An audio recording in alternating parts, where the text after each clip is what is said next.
My name's Karen Rogers. Last week I swam the length of Lake Tahoe from Camp Richardson to Incline at the Hyatt Beach, 21.55 miles, and I swam it in 10 hours and 50 minutes.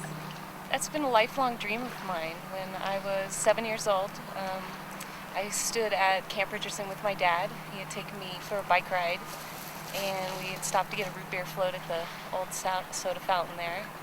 And I stood on the beach and told him one day I'd really like to swim all the way across. My team pulled into town the night before, so I had some people from out of town from the South End Rowing Club who were coming up to help me on my swim. I got up at 12:30 in the morning. I think I got maybe 2.5, 3 hours of sleep the night before. I wanted to do the longest distance possible, which is the courses Camp Richardson to the Hyatt Beach. It's the longest distance that you can do on Lake Tahoe. We started just shortly after 3 a.m. Beat the afternoon winds that tend to kick up at about 1 o'clock on Tahoe. Sometimes they can kick up as early as 11. So I thought if I got an early start and got a good amount of the lake behind me, that I could beat those winds. My regular morning breakfast of 2 eggs and 1 piece of toast. I always do about an hour of stretching before I do a swim like that. I listened to my music in the car on the way down, drove down, real smooth start. Everybody knew what they needed to do, got everything loaded on the boat.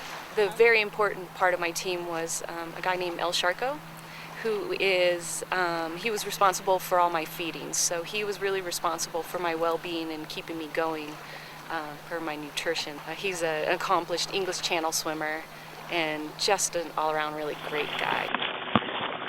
Beautiful, perfect day. I approach a swim like this in an extremely happy manner. This is following my dream. There's some marathon swimmers that go out there and they know it's going to be a struggle and they go into it with the thought that it's going to be a struggle. And I approach it in a different way. I approach it as I really want to be out there having the best time the entire time, even if there's pain involved. And so I really chose these people because I knew that they could just really keep this extremely happy demeanor the entire time. It's really important to me that everybody is really happy being out there. Here's Karen coming in strong with less than 3.5 miles to go. She's looking good, and today is the perfect day. It never once crossed my mind that I wasn't going to make it. It absolutely did not. Swimming in the dark was really amazing. That was a great experience for me. And then as soon as the light started to appear, I was surprised how quickly it went from the dark to the light. So that was a really nice transition and felt like a new phase of my swim. At about 3.5 hours, I did have a little bit of problem with some muscle tightness. All my shoulders tightened up. I was having a very hard time getting my arms to go around.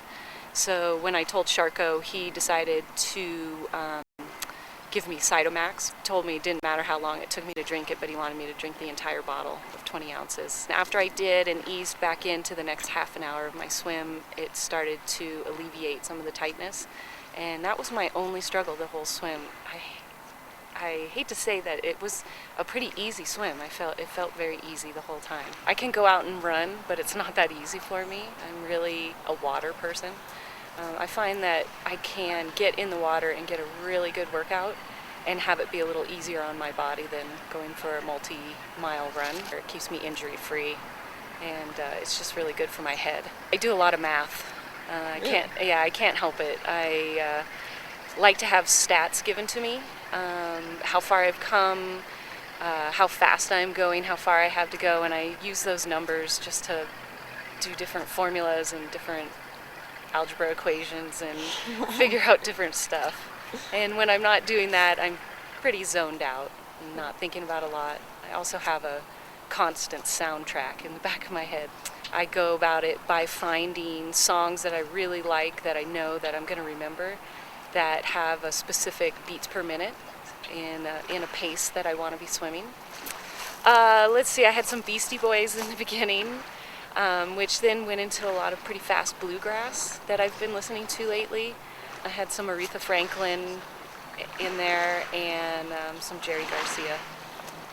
When I was 2 years old, I asked my mom for a Speedo suit, and she told me that Speedo suits are only for those who compete. And so I said, okay, I want one. And I joined the swim team when I was 3. This is just the beginning. I really feel that I'm programmed to do these kind of swims. It's where I feel my best. About 4 hours in is when I almost every single time I pop my head up and say I finally feel normal. My brain is producing the right chemicals, so that it just makes me feel really normal. I feel really at ease. I feel really at home in the water. I like to smile a lot on my swim. There's people are often wonder why I wear a smiley face cap, and I said it's because that's truly how I feel when I'm in the water. My brain is in a really happy place, and regardless of how my body feels, being in a happy place is what I really feel carries me all the way to the other side. This was my biggest swim to date. It was my longest swim to date, 21.55 miles. I just do English Channel rules, which is 1 suit, 1 cap, 1 pair of goggles, earplugs. I have a pretty sunny disposition, and I really attribute it to swimming. Never set your goals too high. Always set your goals where you have to reach for them, but definitely they're going to challenge you. And it's okay to incrementally move towards your goal. Sometimes it takes a lot of time to get there. People who want to do a triathlon for the first time, it may not happen the first year. It may happen the second year of training or the third year of training. And that's okay. I think a lot of people want to rush the end, and it's really not about the final goal. I really believe it's about the journey towards the final goal. I have a lot of self-confidence now that I can achieve these goals, and that I do have the wherewithal to do these longer swims. And it is in my mind that I want to do the English Channel, but it's also a very expensive swim. Otherwise, I would be working towards it right now. It's the Mount Everest of open water swimming. It's one of those goals that's on, I think, any open water swimmer's mind.